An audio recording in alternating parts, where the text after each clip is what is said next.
in the great state of Wisconsin, home of the legendary Green Bay Packers, right?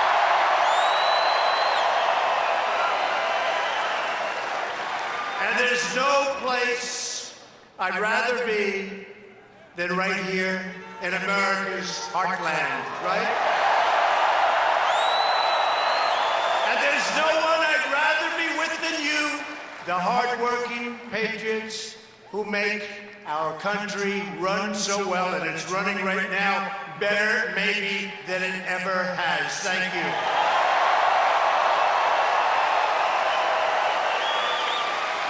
The strength of our nation is found in the heart of our people, so true.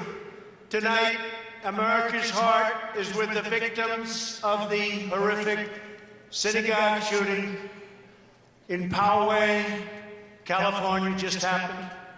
Our entire nation mourns the loss of life, prays for the wounded, and stands in solidarity with the Jewish community.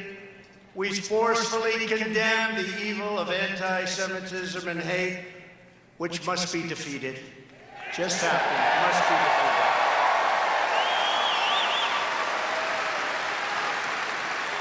And we are grateful to the law enforcement personnel for their courageous response, incredible response today by law enforcement.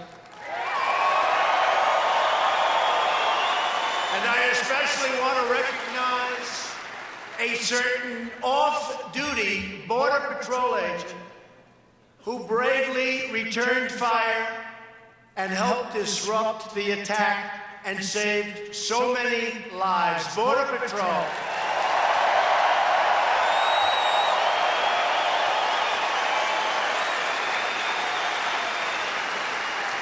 And I also want to thank Mayor Steve Voss, had a great conversation, and Governor Gavin Newsom had a great conversation, and we stand together. We will all get to the bottom of it. We're going to get to the bottom of a lot of things happening in our country.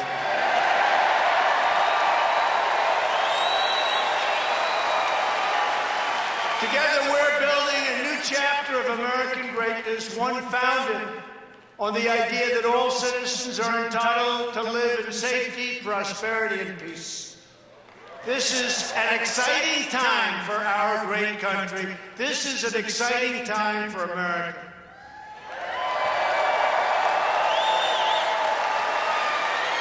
Just yesterday, it was announced that the United States economy grew. Some people thought unexpectedly, not me, I didn't think. In fact, frankly, if we had the Obama interest rates low, almost nothing, actually nothing, and if we had quantitative easing instead of tightening, we used this conservative approach, we would have been even much higher than this, but this is very high, far greater. First quarter is always, for the most part, it's the lowest quarter. We did 3.2% in the first quarter, GDP crushing expectations and accelerating our economic boom. And that was with a shutdown, that was with a lot of different things, that was with bad weather, that was with everything you can imagine. 3.2 in the first quarter, usually the lowest and worst quarter. And Prime Minister Abiy, we're negotiating trade deals because every country has been ripping us off for years. And I really like the Prime Minister, he's a friend of mine, but I said, Mr. Prime Minister, we got to do something. For so many decades, we've been losing tens of billions of dollars to China and Japan and India and name any country, and we lost. But we're not losing anymore. And I said, listen, we got to do something. $68 billion in trade losses over the last 4 or 5 years, a year. So we're renegotiating. And I think he'll be fair. I think he'll be fair. And by the way, he started by saying that he's putting $40 billion into the United States for new car factories. Toyota's coming in with $14 billion. Many companies. And they're coming in, frankly, to Michigan. They're coming back. They want to be back to Ohio, to Pennsylvania, to North Carolina, South Carolina, Florida, and what's the name of this special place? It's called Wisconsin.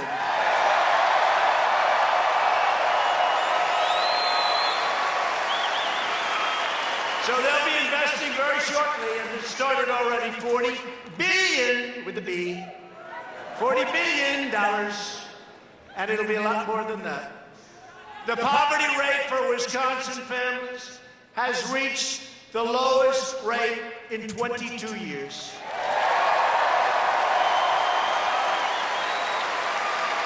The unemployment rate for Wisconsin workers has reached historical. It's never been this low before, ever. Think of that.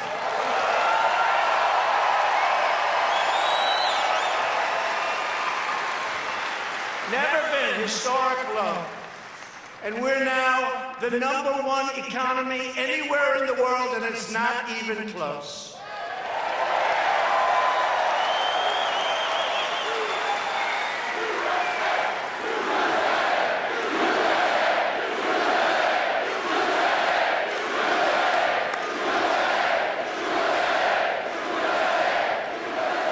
By the way, Saturday night, is there any place that's more fun than a Trump rally?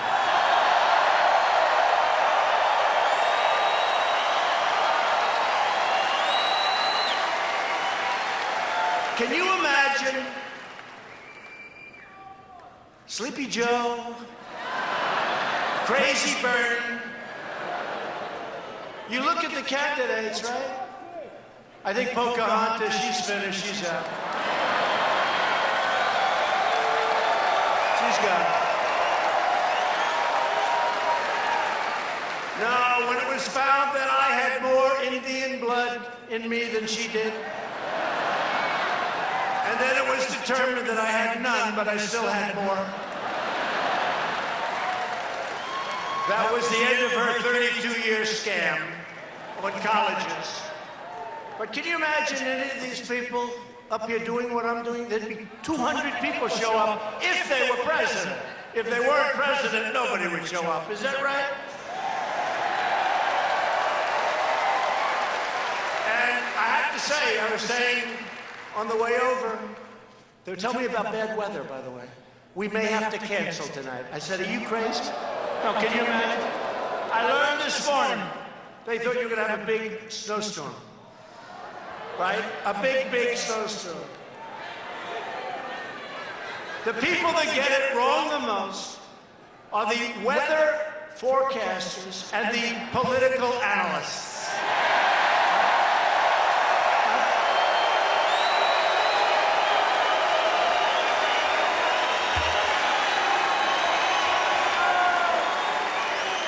No, they said there's a big storm.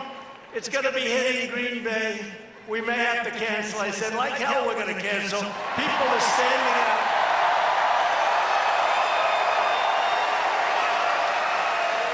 People are standing out 24 hours ago, 32 hours ago outside. Who stood out there for 24 hours? Thank you. We love you. Thank you.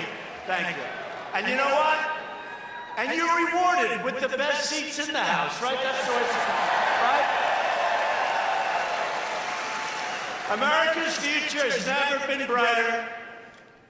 Yet, the Democrats, those very friendly people in Washington, have never been angrier than they are today. You see, somebody else with a very low level of energy was supposed to be standing here instead of me. They wouldn't be in this room.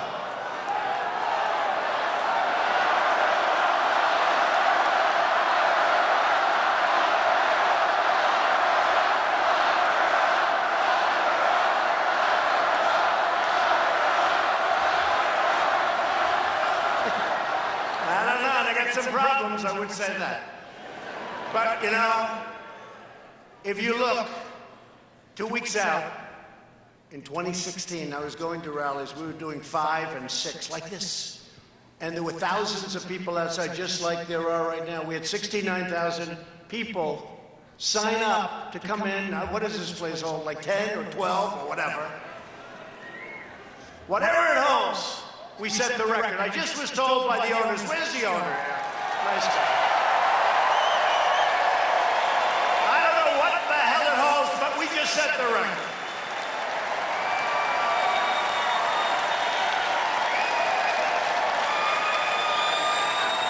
Where's the owner? Is this your record? Thank you. Whoa. Thank you. It's always dangerous. He said, yes, it is, sir. It's always dangerous. Yes, that word. No, sir, I'm dead. They will take that answer, and that'll be headlines. Thank you very much. You saved me. Now, this is the record. We set records everywhere, and it's not me. This is a movement like we've never seen in the history of our country. But the radical, liberal Democrats put all their hopes behind their collusion delusion, which has now been totally exposed to the world as a complete and total fraud. The greatest political hoax in American history. It really has been. So this witch hunt was never really just about me. It was always about stopping you, the millions and millions of freedom-loving citizens who rose up on that incredible November day. Remember that day? November 8th. And demanded a government that puts America first, okay? And we're doing that with China. We're doing that with India. We're doing that with Japan. We're doing it with a great new trade deal that hopefully will get approved in the House. I hope they're going to approve it because it's great for the farmers. Everybody wants it. Everybody loves it. But we're all signed up and getting ready, I guess, in 30 days to put it in. The USMCA, like the song, YMCA, right? You remember? USMCA. That's with Mexico and Canada. It's a great deal. And it's going to be very, really good for manufacturers and really, really good for the farmers. That's what we want to do. So, put a lot of pressure on your congressmen and your senators because they have to ratify it, you know, they have to approve it. And frankly, with what you have today, maybe they'd rather have us have a loss than do something that's good for the country, right? Because NAFTA is one of the worst trade deals ever signed in the history of our country. You look at around Wisconsin, but you still see the scars. Empty buildings. You go up to New England, you go to Ohio, you go to different places, NAFTA was a disaster. And what we had, the one thing I wanted more than anything else, I want to make it almost impossible for a company to leave Wisconsin and leave other states and go to Mexico and go to other places, but go to Mexico, fire its workers, open a new plant in Mexico, hire other workers, and sell the equipment into the United States. I don't want that. And we're not going to do it, and it makes it virtually not economically viable. That's what I want. So it's going to be great. I hope we can get Congress to get it approved quickly, because it's going to be fantastic for everybody in this room, and especially manufacturers and farmers, and people aren't going to be firing people and moving their plants to other countries.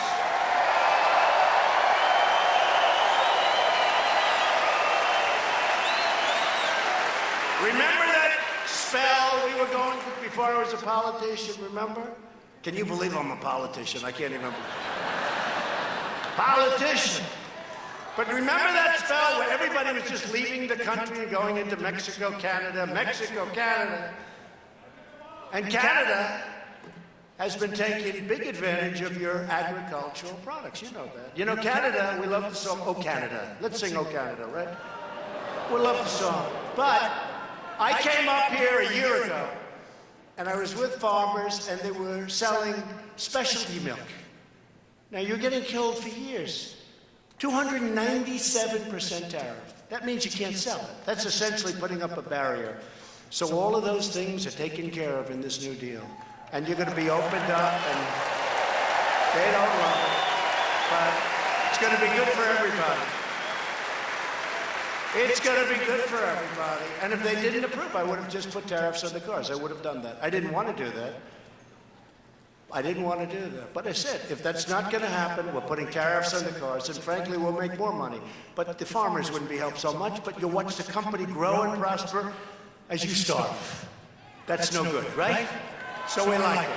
And it's good, actually. It's good for Canada. It's good for Mexico. It's good for us. We got to get Congress to approve it. So put a lot of pressure on these geniuses we have over here.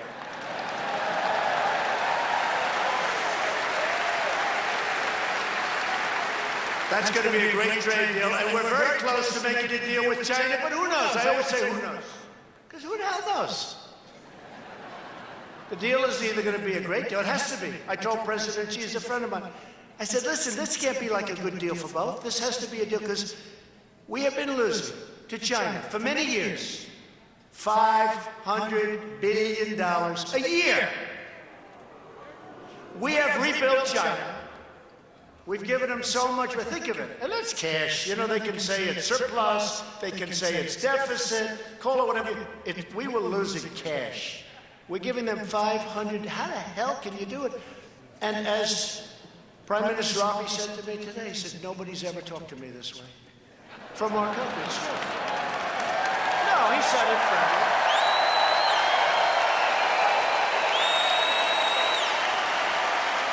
No, he said it friendly. He said it friendly. He's a friend of mine. But he said nobody from this country, no president has ever said this. You know, nobody ever even talked about it. We lose $75 billion a year. Japan, as an example, sells us their cars. The cars come in. No tax. They don't take our cars. Other than that, it's a very fair deal. So the cars come in, essentially, it's 2.5%, but essentially it's no tax. Our agriculture, they don't want it. We want to sell the agriculture. So they sell cars, we sell practically nothing. That's how we have these massive imbalances with so many countries. Now China's the big one. Because with China, it's at least $375 billion a year deficit. Think of it. 300. Who the hell who made these deals? It's true. Honestly, in all fairness to Obama, this was him, but this was before Obama, a long time before Obama. This has been going on for a long time, and all I'm telling you is, if we don't make a deal, we're going to do even better, okay? We have all the cards. Don't forget, we're the piggy bank that everybody's robbing. We're the ones. We're the piggy bank that everybody is stealing from and robbing and taking advantage of. But no matter how hard they try to stop us, they can't, because our love for America will always be stronger than a corrupt thirst for power. I'll tell you what, you know, people say, oh, he wants to take over the country. He wants to extend. They don't believe I'm leaving in 6 years. He wants to extend. He wants to have presidency for life. These are sick people. I promise at the end of 6 years I'll be very happy, but you're going to be left with the strongest country you've ever had. I promise you.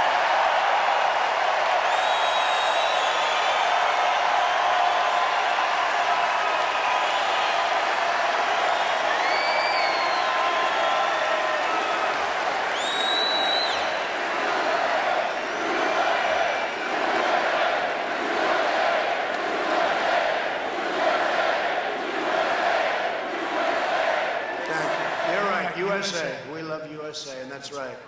And that's what this fight is all about. We're taking on the failed political establishment and restoring government of, by, and for the people. It's the people. You're the people.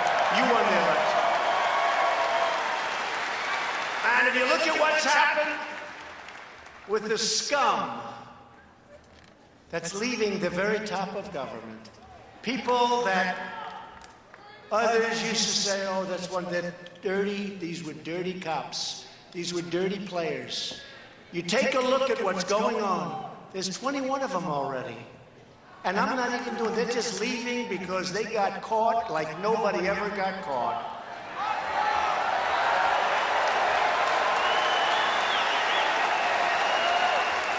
And in the truest sense of the word, what we are doing now is draining the swamp. That's true.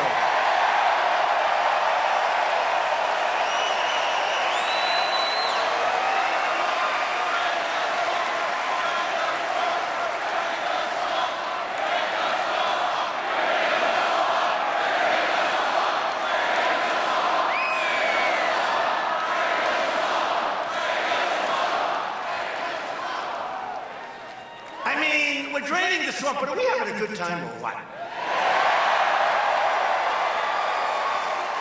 And look at all those beautiful red hats. And some white ones. Some white. Look at that. That's a lot of red hats. But you do have the white ones too, right? And you have the black ones too. You have a lot of them. You have a lot of different hats. But let me just tell you. So we have to make a decision. You want to make it tonight? So we're doing great. The country's doing great. We're rebuilding our military. We're doing so many things. Listen.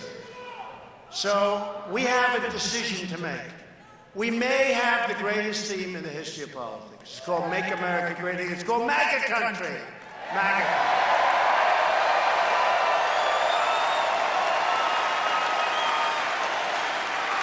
Called MAGA country.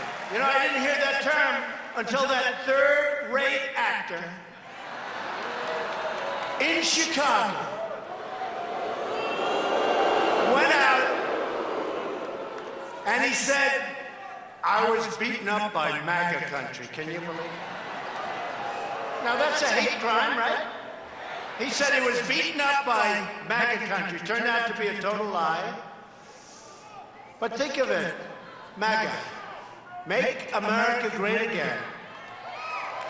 And by the way, I have to tell you, that case in Chicago is a disgrace to our nation.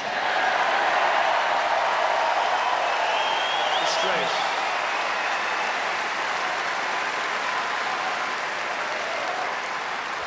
So we have a decision to make. Now, if this weren't the greatest thing, I really believe, and it's been said, but make America great again. Ronald Reagan used seldom, let's make America great. Close, but not the same. Let's. Apostrophe, yes, you don't want the apostrophe. It's too complicated. Doesn't work. But Ronald Reagan was good. He said, let's make, but he didn't use it. He used it a little bit. We seriously used it, right? MAGA. And MAGA we got for free, because my whole deal was make America great again. All of a sudden, people will start going, hashtag MAGA. But we have a choice to make and a decision to make. So, very shortly, we're going to say, you see what we did with our vets? We have choice. We're going to go over it. We have accountability where you can find. We have a lot of, no, we've done so much. Our military is going to be very soon in great shape. We took 100% of the caliphate in Syria. Everyone said, oh, you're never going to be. And by the way, and when some whack job that picks up something over the internet goes out and blows up a store and people get killed, I understand that happens. I understand, because these people are sick. They're demented.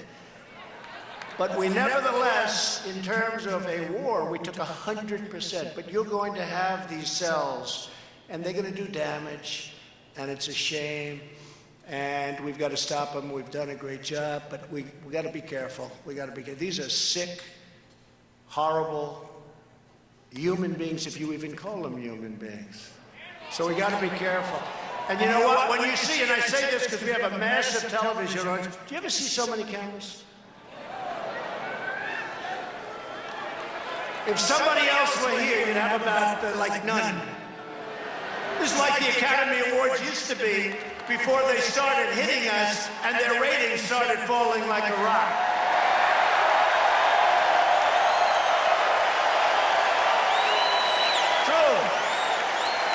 So we have a choice to make. Ready? So make America great again. The problem is we've made America great very soon. We're going to have a couple of things to do. We should have had health care, but one man decided to vote against us at the last vote. Even though he campaigned for 8 years, repeal and replace, but that's okay. That's okay, because we're coming up, if we win, we're coming up with a great package of health care. We're going to be the party of health care. We're coming up with a great package after the election. We've got to take back the House. We're going to win the Senate. We're going to win the presidency. We're going to have great. But we got rid of the individual mandate. That's a big thing. That was the worst part of it. So here's what our decision is. Do we use, for the new campaign, which will be starting soon, we have the great Sarah Huckabee over here, Sarah.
Thank you, Mr. President.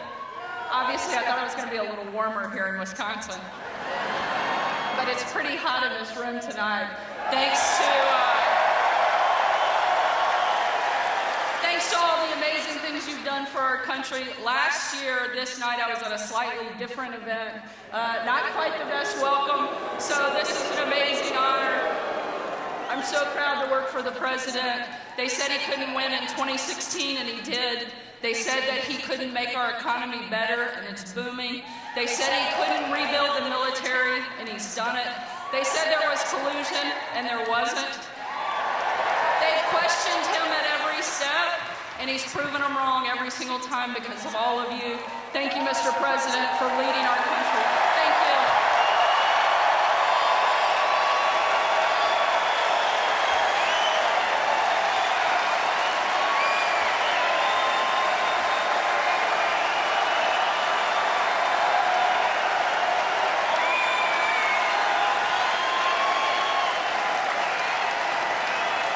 She doesn't get it.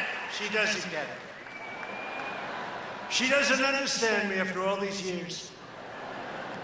She's becoming too popular. I'm jealous. Sarah, you're fired!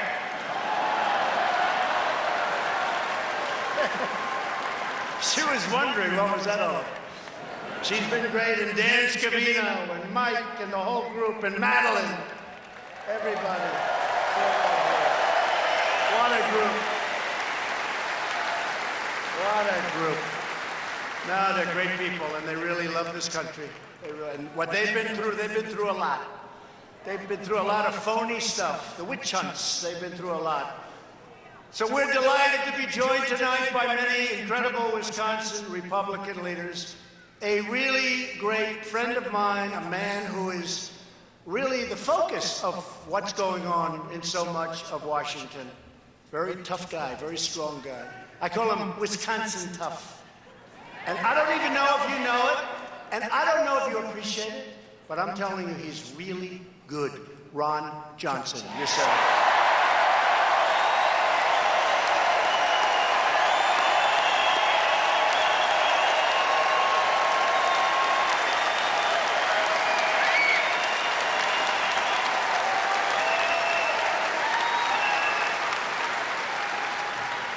Thank you, Ron. A great job.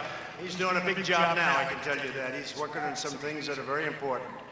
And members of Congress, Brian Style. Brian, thank you, Brian. Glenn Grothman.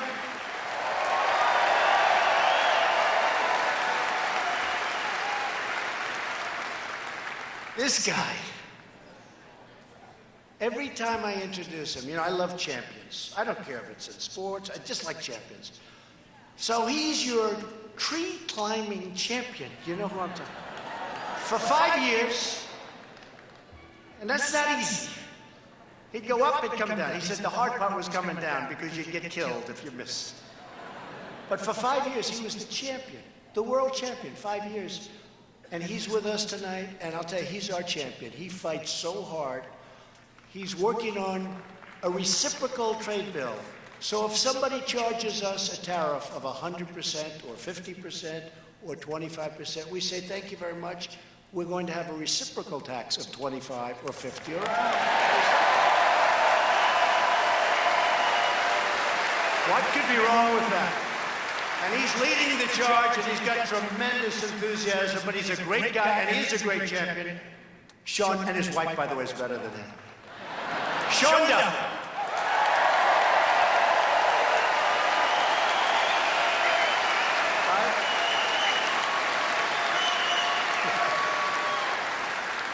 And another great friend of mine, somebody that's been so effective, Mike Gallagher. Mike, thank you. Thanks, Mike. And thanks also to Wisconsin House Majority Leader Jim Steineke. Yeah. Thanks, Jim. Great. Oh, Wisconsin. Senate President Roger Roth, Senate Majority Leader Scott Fitzgerald. Thank you.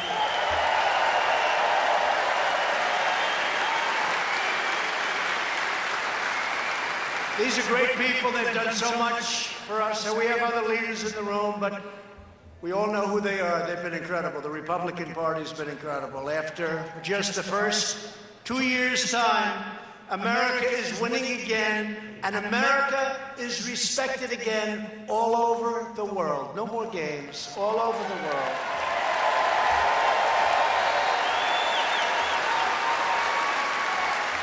Since the election, we've created more than 6 million new jobs. Nobody would have believed that. If I said this when I came here often, I came here often. Remember I came and they didn't like certain people that were with me. They booed the hell out of those people, right? But they liked me. That's all that mattered. If I would have said 6 million jobs we're going to create by this time, 2.5 years. Can you believe how time flies? 2.5 years already. I said the other night, I remember first night, standing in my bedroom. I should say our bedroom. With our great First Lady. I said, do you believe? First night, I said, here we are in the White House. And 4 years sounded so long away. And now 4 years is coming up. We're 2.5 years. And no administration has done as much as we have in the first 2.5 years.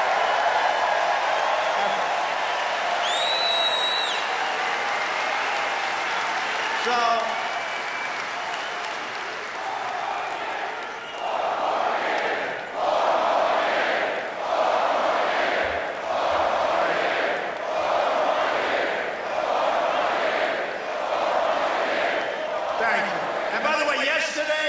First Lady's birthday.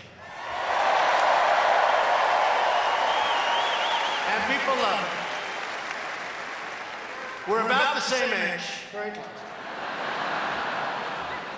But if I would have said that we would be in 2.5 years creating 6 million jobs, people would have laughed. 600,000 manufacturing jobs.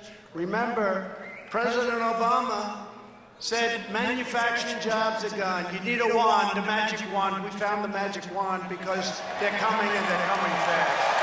And those are great jobs. In the state of Wisconsin alone, we have created 23,000 brand new manufacturing and construction jobs, a record. And after years and years of declining wages, wages are rising for the first time in 21 years. And you know what's nice? Because I have a couple of friends here, they're pretty wealthy people, very successful people. And you know what? The hell with them. I don't care. I care about everybody. You know what I love? You know what I love? I love the fact that wages are rising fastest for the lowest income Americans, percentage-wise.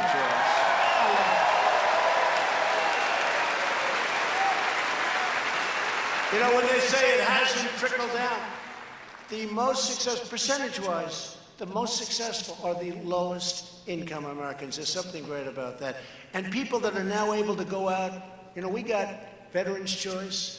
We also have employment choice because you never had a chance. You had to stay at a job that you hated or you couldn't get a job. Now you can go out, you have 7 alternatives. You get a job that you love and you get much higher salaries. It's great. It's great. And you've heard me say this 100 times, but I say it again and I'll keep saying it. The unemployment rates for African Americans, Hispanic Americans, and Asian Americans have all reached their lowest levels in the history of our country.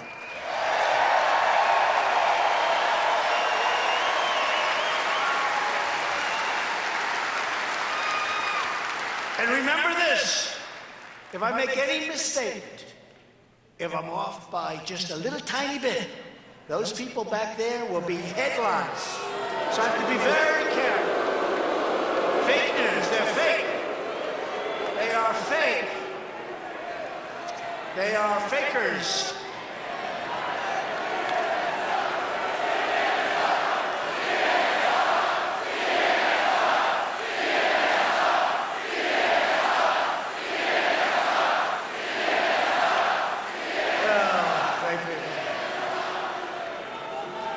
I'll tell you, you know what sucks? Their ratings suck because people don't believe it.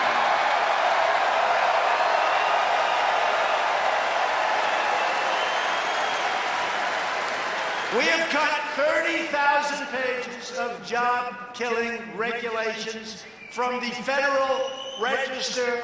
That's an all-time record. It's never happened before. Right? One. We passed the largest package of tax cuts and reforms in our nation's history. And you know something that is very important to me and very important to, because of you, to keep family farms, ranches, and small businesses together in the family. When you pass on and go to heaven so you can look down at these great children, and if you don't like your children, don't listen to what I'm going to say. There are probably a couple of you out there who say, you know, I don't like the kid. I'm not leaving him my damn farm. Probably. Anybody in here like that? Raise your hand. No, don't. But on the assumption that you love your kids, and you love your family, and you want to leave the farm, you remember what used to happen. The estate tax was 45, 50, 55%. They had to go out and borrow money. And then sometimes the land is worth more than the income, and they couldn't do it, and the banks end up, and the banks fight them, and that's not what they do for a living, the kids, and they lose the farm, they lose the ranch, they lose the small business, right? Well, we have eliminated the unfair estate tax or death tax on all of those folks. Zero.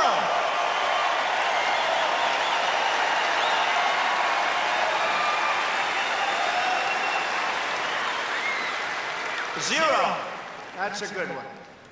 After decades of calamitous trade deals that stripped away our wealth, literally stripped away this country's wealth, and our jobs, and so many other things. Took away our dignity.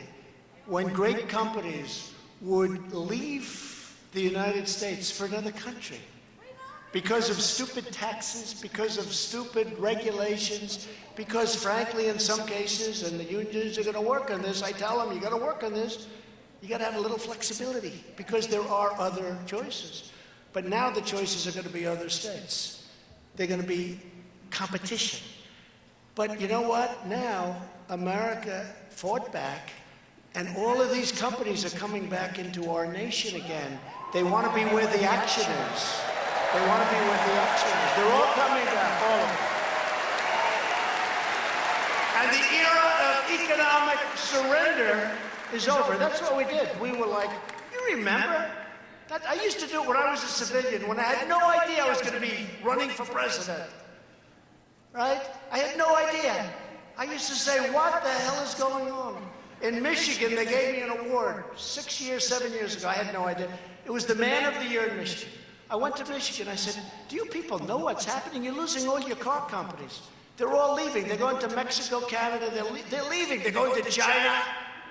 Do you know what the hell is... And this was before I was thinking about running for office. But I've been saying it for 20 years. And now we've stopped it. Those companies are all coming back. It's great.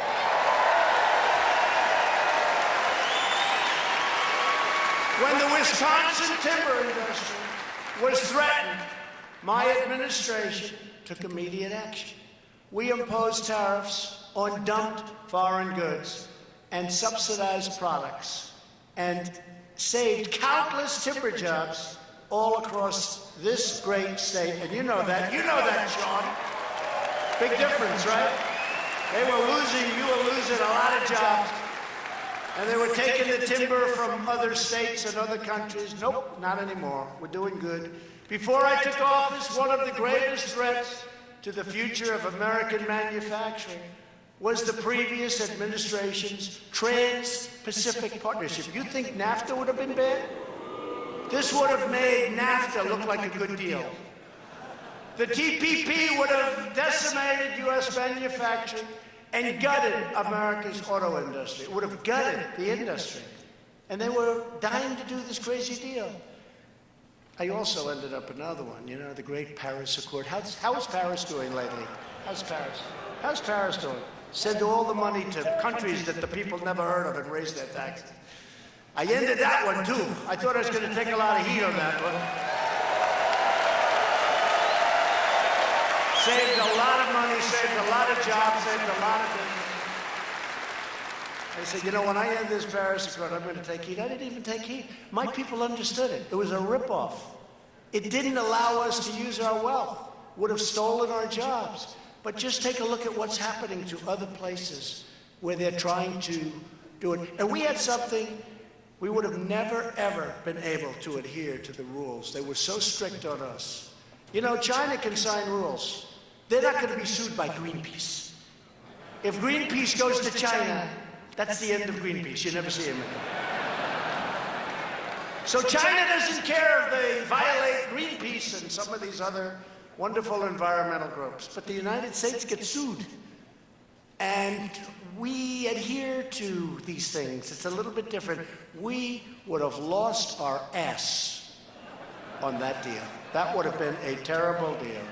And that's why I was willing to take the heat. But there was no heat. I'm still waiting. I guess at some point they'll bring it up. They'll probably bring it up. Bernie Sanders will say, what? I'll say, take a look at Paris on a Saturday afternoon, Bernie. How are they doing over there? Good? The Elvis, how are they doing? I don't think so good. And they're great friends of mine, but I don't think they're doing so good. That's why in one of my first acts as president, I withdrew the United States from the one-sided job-killing disaster known as TPP. TPP! What a mess. That was another one of these deals that was set up for the strict purpose of taking wealth out of the United States for the benefit of those other countries that were in the deal. It was a one-sided horror show. America will not be taken advantage of any longer.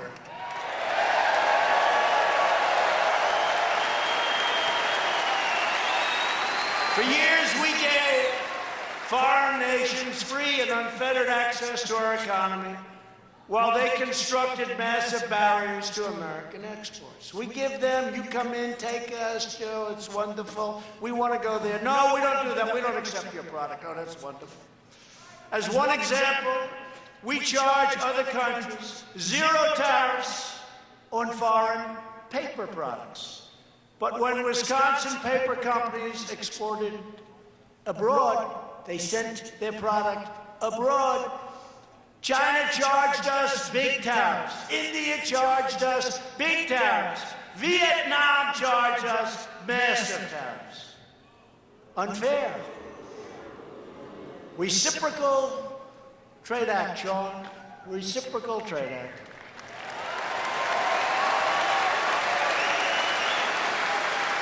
Look at Harley Davidson.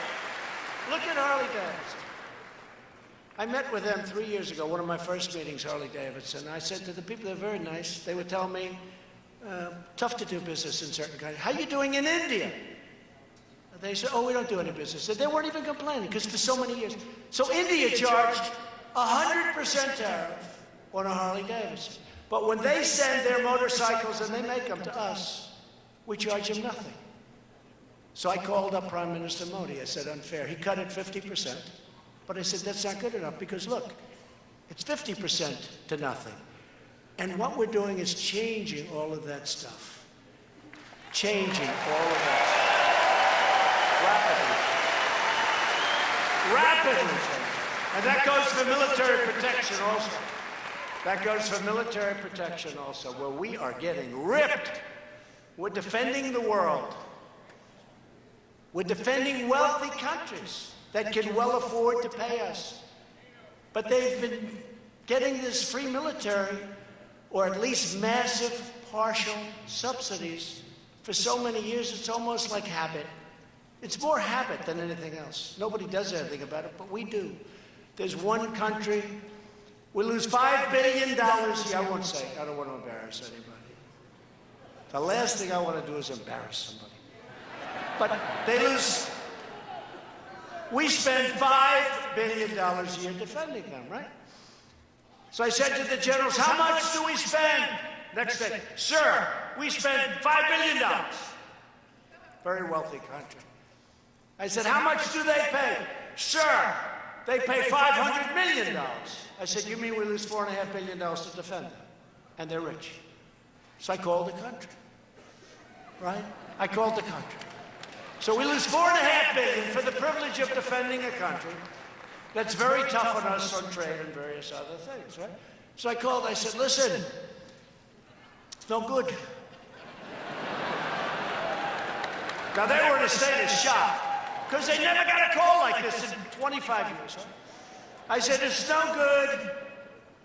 We're losing $4.5 billion. It's no good. We can't do this anymore. This is crazy. And he got very upset. Angry. This is not fair. I said, of course it's fair. He said, well, we'll give you $500 million more. Because the budget, you see, had already been set. There's only a month left, so you know. I said, you know what? I want more. We argued. So they paid us more than $500 million for one phone call. It took me one call. Now, I'm not bragging. I hate the deal. One call. Ron knows. One call. It's the first call they've had in 35 years. I don't think they ever had a call. One-sided, horrible deal. So I said, it's okay. You know, I understand your budgets. You know, you go through a budget. But next year, which now turns out to be in about 2 weeks, I said, we're going to call you for much more. You got to pay. You got to pay. Not fair. We're defending you, and you're rich. You know, we can defend people. They're not rich, and they're being horribly treated, and human rights, and all this. And that's different. These are rich countries. But think of it. One phone call, we pick up $500 million. That's not terrible. But now we're going to pick up a lot more. And we have that with many countries. Look, Saudi Arabia, very rich country. We defend them. We subsidize Saudi Arabia. They have nothing but cash. Right? We subsidize them. And they buy a lot from us. $450 billion they bought. You know, you had people wanting to cut off Saudi Arabia. They bought $450 billion. I don't want to lose them. But the military, we subsidize Saudi Arabia. I called the king. I like the king. I said, King, we're losing our ass defending you, King, and you have a lot of money.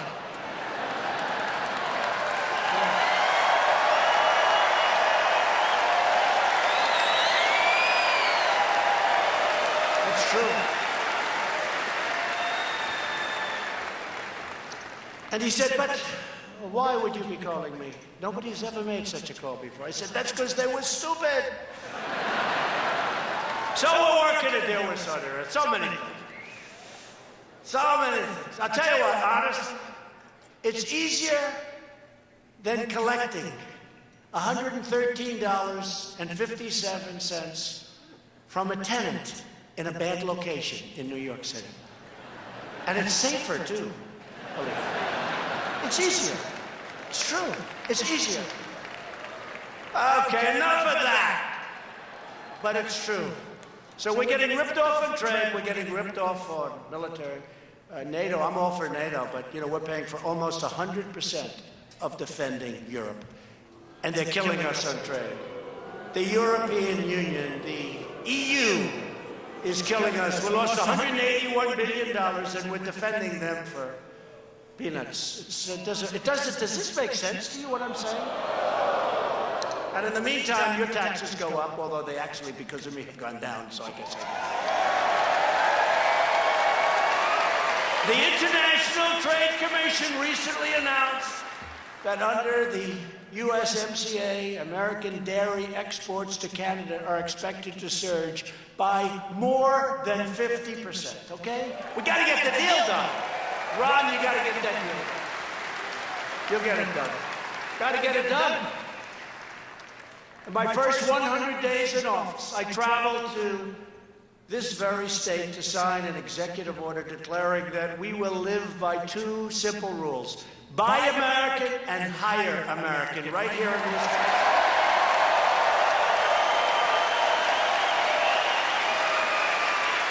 But while we are unleashing America's economic renewal, the new agenda of the Democrat Party, it's not the Democratic Party, it sounds better, they ought to change their name, it's much better. But why should I make their name sound good, right? The Democrat Party, radical, left, they should change that too. Call it officially the Radical Left Democrat Party. Would drive our nation into economic and financial ruin very quickly. And they will take your guns away too, by the way.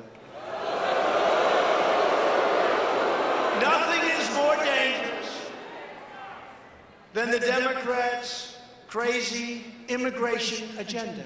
We want it solved. We're building the wall, by the way. We're going to have over 400 miles of wall built by the end of next year.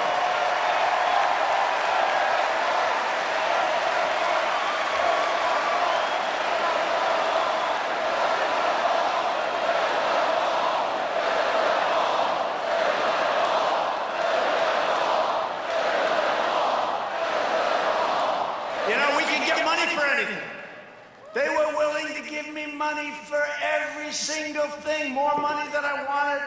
I said, I don't need that much money. Give me money for the wall. We're not giving you anything for the wall. You know why? Because politically they don't like it. So I went out and did it a different way. And we have the money for the wall, and we're building the wall.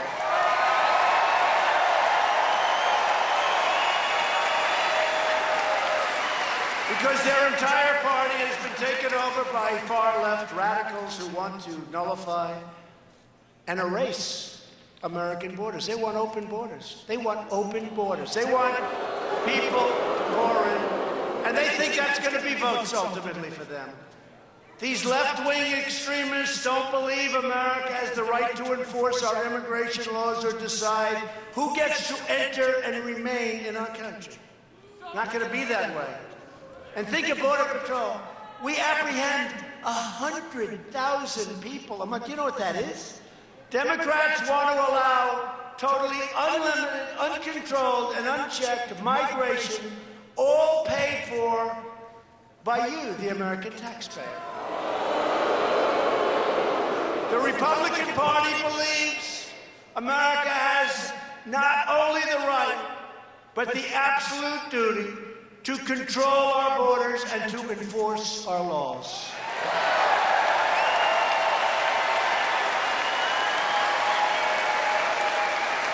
And we believe the immigration system must put the needs of American workers and families first And people can come into our country. We need people to come in. We have so many companies coming. They need workers, but they have to come in legally, and they have to come in through merit.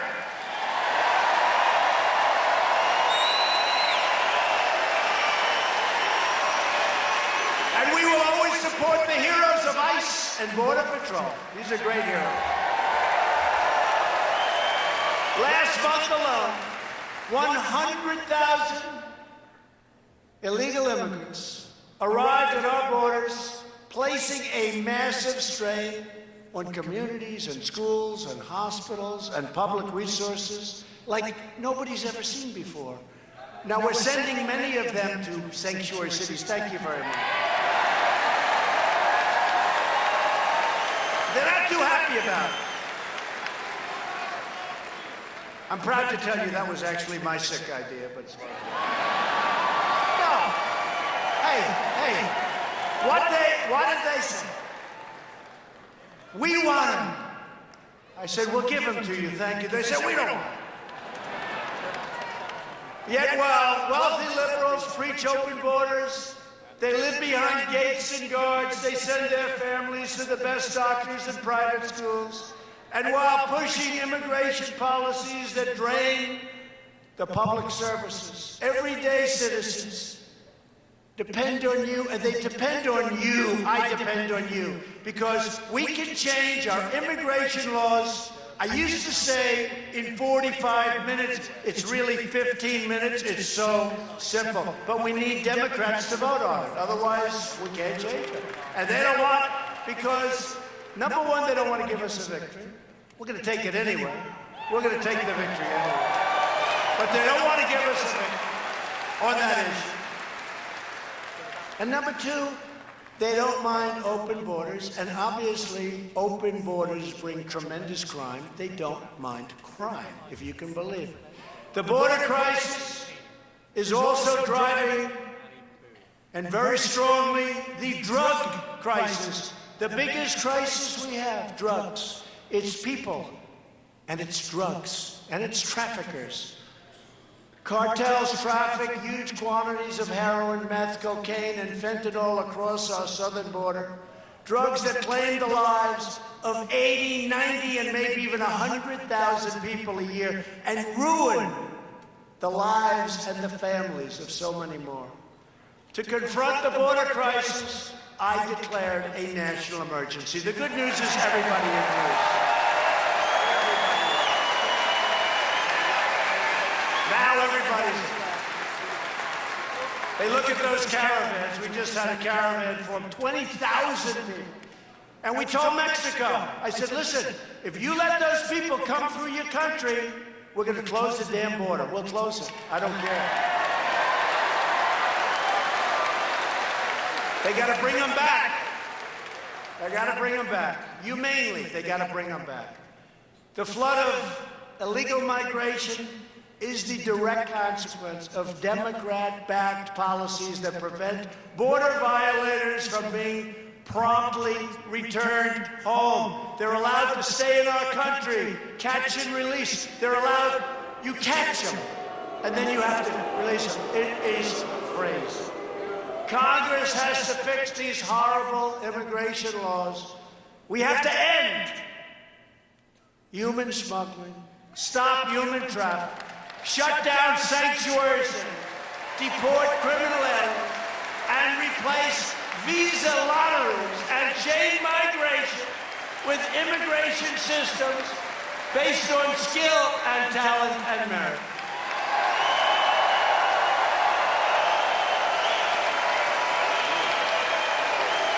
Ron Johnson's going to do it. Ron, congratulations. Stand up, Ron. Will you get that done for me, please? No, get it done for Wisconsin. Okay? He'll do it. He'll do it. On issue after issue, the Democrat Party has never been further outside the American mainstream. I mean, it's crazy what's going on with them. Oh, do I look forward to running against them. They are pushing a $100 trillion government takeover of the U.S. economy known as the Green New Deal. We're going to rip down every single building in Manhattan and build a new building in its place.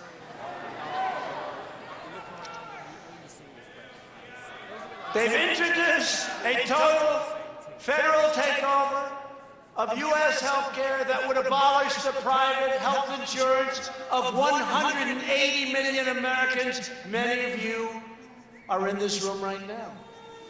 And they are aggressively pushing extreme late-term abortion, allowing children to be ripped from their mother's womb right up until the moment of birth. And just this week, your Democrat governor, and by the way,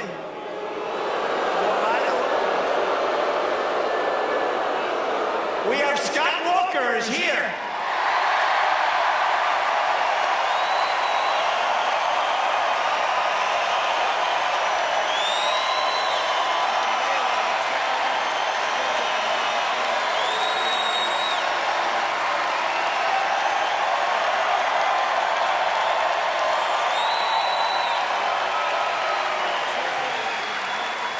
Great governor. He did a great job. He's a great governor. He's got a big future. But your Democrat governor here in Wisconsin shockingly stated that he will veto legislation that protects Wisconsin babies born alive. Born alive. The baby is born. The mother meets with the doctor. They take care of the baby. They wrap the baby beautifully. And then the doctor and the mother determine whether or not they will execute the baby. I don't think so.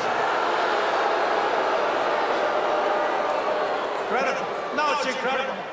Until this crazy man in Virginia said it, nobody even thought of that, right? Did anyone even think of that? You hear late term. But this is where the baby is actually born, it came out, it's there, it's wrapped, and that's it. Who believes it? So to protect innocent life, I called on Congress to immediately pass legislation prohibiting the extreme late-term abortion of babies.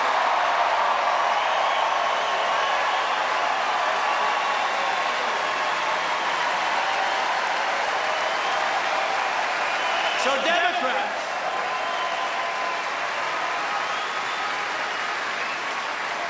are now the party of high taxes, high crime, open borders, late-term abortion, hoaxes, and delusions. The Republican Party is the party for all Americans. That's what it is. It really is. And common sense. We're the party of common sense. We're the party of the American worker, the American family, the American dream. We're the party of the Second Amendment and its protection.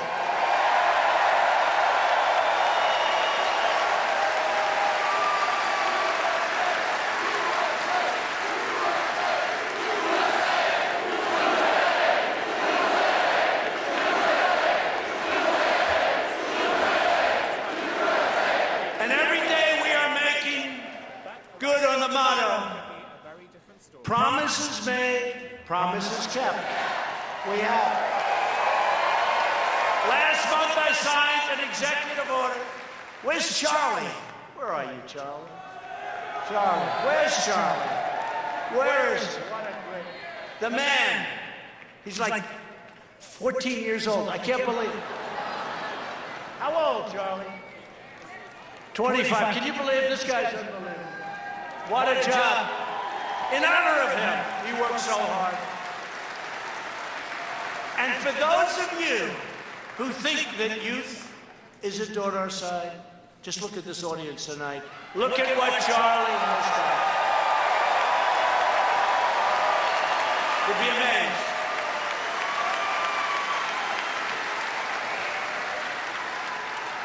I was watching the other night the NFL draft. Can you believe it? And it was the second draft choice. And he gets out, Bosa. And he gets out he's going to be a great player from Ohio State. And he's a MAGA fan. He loves Trump. He loves MAGA.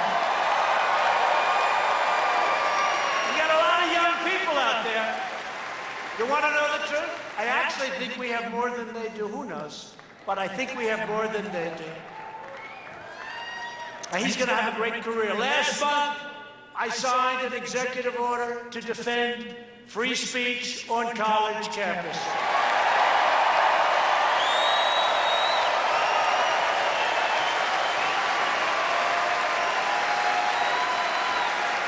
And if they don't give free speech, they lose billions and billions of dollars, and that's okay. And we've launched a historic initiative to reduce the price of prescription drugs. So important. Last year, prescription drug prices went down for the first time in 51 years, okay? Going up, up. And it's going to go down a lot more. Got it down. That was a big deal. Not by much, but you know, it's always gone up a lot. 18%, 6%, 9%. It went down, and it's going to start going down because all of these very complex things that we're doing are starting to kick in. We're going to get them down. And maybe on that one, we're going to work with the Democrats, to be honest, because they want to get it down too. And we'll see if we can put it all together. But prescription drugs, look, it's a rigged system, okay? If I told you how crazy it is, the web, it's a web. You need 193 IQ to even understand this web of geniuses. They put this thing to lower a drug price. It has 19 effects here and 27. We got it down, and we're getting it down further. We have the smartest people, the best people in that world working on it, and it's happening. And we might be able to get Democrat support. We're vastly expanding affordable alternatives to Obamacare.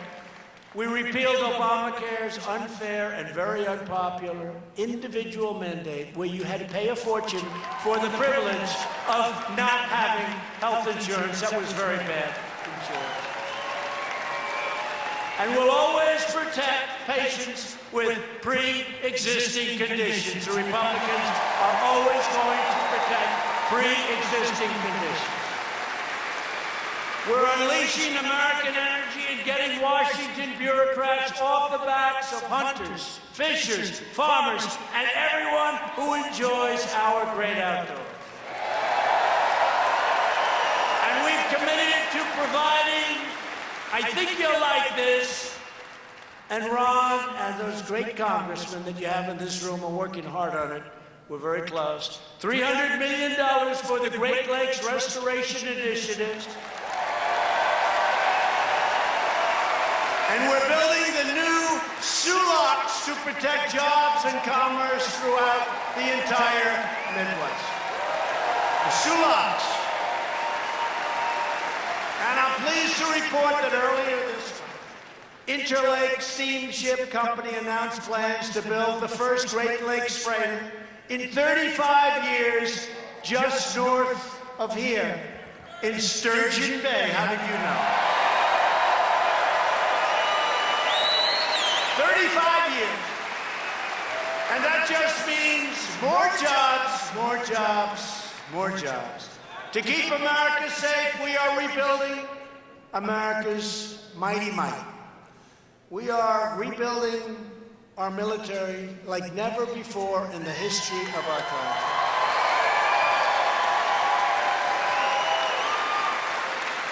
That includes brand new combat ships from Marinette and more than 6,000 brand new armored vehicles from Oshkosh.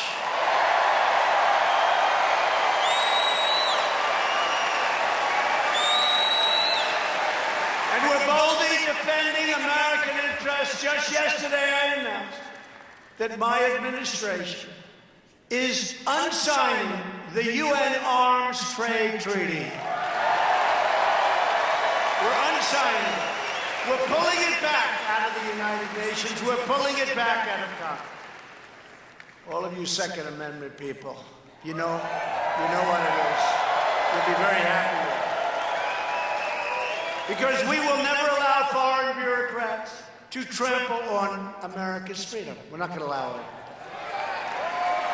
That was a President Obama disaster. I also withdrew the United States from the absolutely horrible, one-sided Iran nuclear deal. What an impact that's had. You know, when I first became president the first week, I met with our great military people, and we went over problems. And one of the biggest problems was Iran. They were all over. Iran was all over the place. They were over, I've never seen anything like it. 14 different conflict zones. Yemen, Syria, all over. And small battles. I said, what do you do with these people? I withdrew from that horrible deal where they paid $150 billion to Iran. They paid $1.8 billion in cash, probably for hostage. By the way, I got 22 hostages out.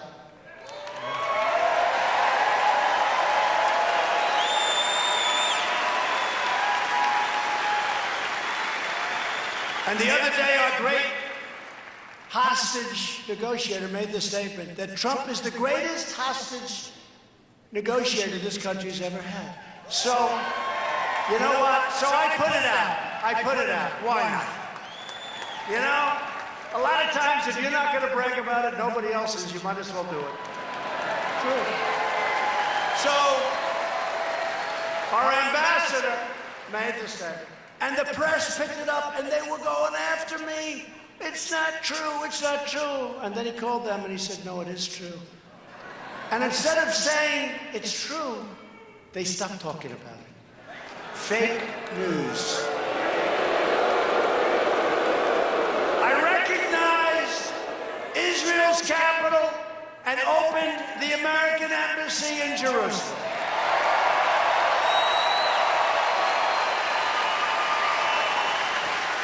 And it would have opened in 25 years. But I said to our great ambassador, David Friedman, one of the most successful lawyers in New York, he became ambassador to Israel. I said, David, they want to spend $1.1 billion. We can do it cheaper. They want to buy this piece of land in Jerusalem, top dollar. I said, David, what can we do? And he called me back. He said, sir, we have a piece of land that's much better. And on that piece of land, we have an old building. And we're not using the building very much. And we can renovate the building for $400,000. And we'll have a beautiful embassy in a better location. And we can have it done. And sir, we can have it done in 4 months instead of 25 years. So here's your alternative. A building in a great location in 4 months for $400,000. Or a building that will probably never get built, but let's say 20 years. For $1.1 billion today, meaning $3-4 billion, in a lousy location that won't be as good as what we built. And it's the first time I've ever done this. He said $400,000. I said, David, it's too cheap. We have to make it more. It's true. I said, make it $500,000. It's true. It's true. And it's open. We opened it like almost a year ago. And you know, in New York, I have a friend, he's a very successful guy, and he's very proud of his office because he used a thing called Jerusalem stone. This is stone from Jerusalem. It's one of the most expensive. He considers it a treasure. And every time I go in, he says, oh, look at my beautiful stone. It's from Jerusalem. So we're building a building in Jerusalem. I said, David, do me a favor.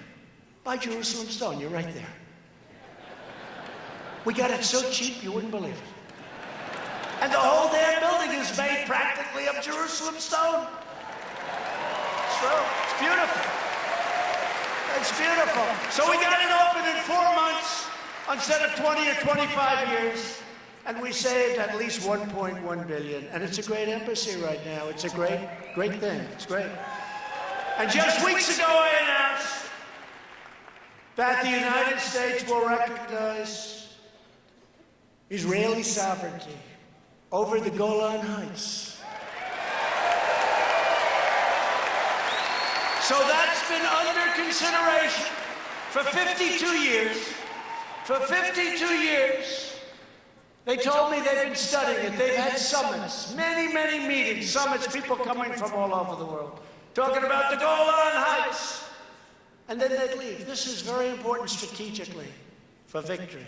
Heights, you're up high, very important. 52 years ago it started. And I did it, like quickly, done. It's all done. And we also recognize the legitimate government of Venezuela, and we strongly condemn the socialist brutality of the Maduro regime. And you see what socialism does. That was one of the wealthiest countries in the world. Now it's one of the poorest. And to those who would try to impose socialism in our country, we see nothing but trouble. We see nothing but poverty.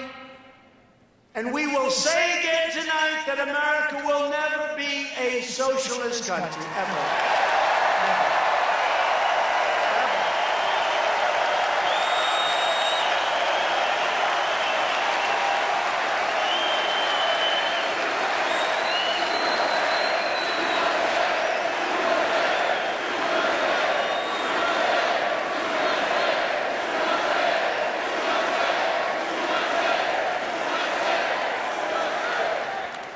Great. Boy, this crowd has a lot of enthusiasm. A hell of a crowd.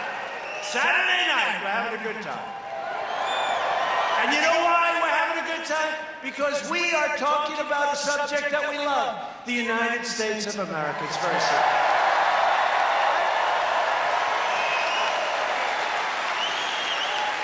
Each of us in this arena is united by the same timeless values.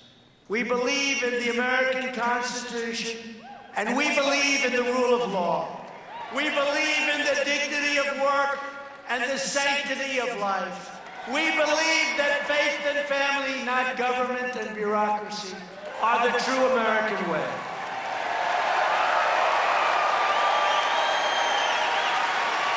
We believe in religious liberty, the right to free speech, and the right to keep and bear arms.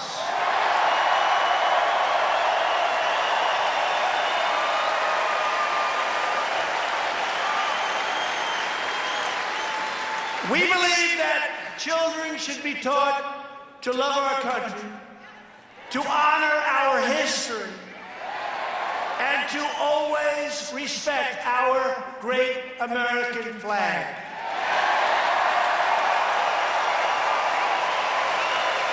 And we believe in the words of our national motto, "In God we trust."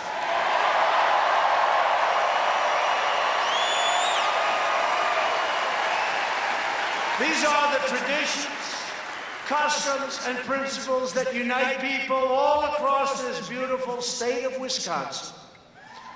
These are the values that bind us together as citizens, as patriots, and as Americans.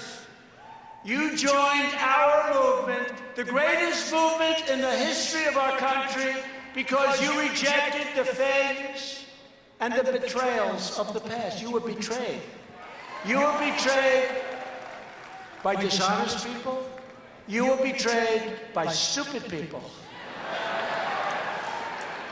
You stared down a corrupt system that enriched itself at your expense. You protected your family.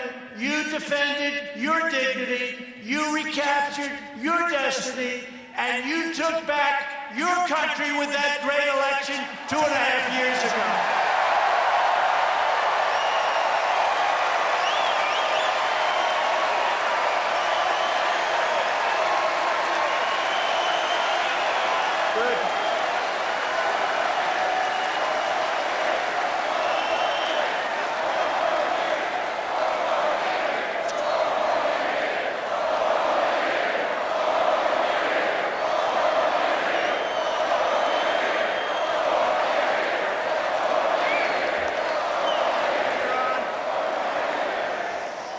You have always been loyal to this nation.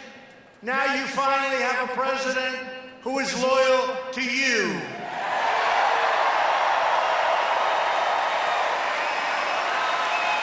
Every day between now and November 2020, we are going to keep on working, we are going to keep on fighting, and we are going to keep on winning, winning, winning. We are going to win.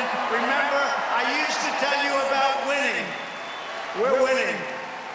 We are respected again. And I have to say, every leader, without fail, that comes to see me in the Oval Office, they all say, congratulations, it's incredible what's happened to the United States. And I'm not just talking about economically, which is tremendous. We've created $12 trillion of value since the election. $12 trillion.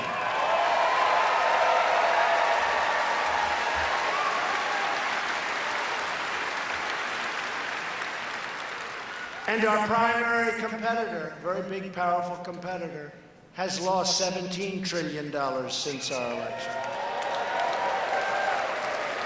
They were catching us. If somebody else were in this position, they would have caught us already. They're not catching us now. We're way out in front. With every last ounce of heart and hope and sweat and soul, we are going to make our stand. We are going to stand for liberty. We are going to stand for justice. We are going to stand for freedom. And we are going to stand for the sacred rights given to us by the hand of Almighty God.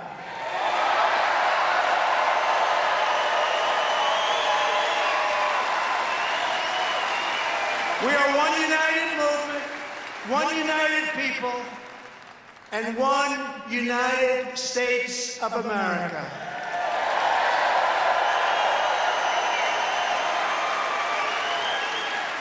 And together with the great and proud people of Wisconsin, we will make America wealthy again. We will make America strong again.